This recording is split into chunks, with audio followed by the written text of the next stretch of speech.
How to write in cursive on Facebook. If you've seen a Facebook friend typing her status in what appears to be cursive letters, it might stump you because you cannot change Facebook's font.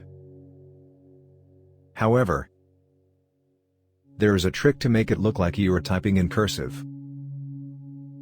This method involves using the character map from your operating system. 1. Click Start, then choose Accessories from all programs. Click System Tools, then Character Map. 2. Choose Arial from the Font drop-down menu. Scroll down until you find characters that resemble cursive letters. Most cursive letters will be under the Latin and Cyrillic sections. There may not be a cursive letter correspondent for each letter. 3. Create the phrase you want to show on Facebook using the character map. Click Copy beside the text you generated. 4. Open Facebook and right-click your mouse to paste the letters to your Facebook.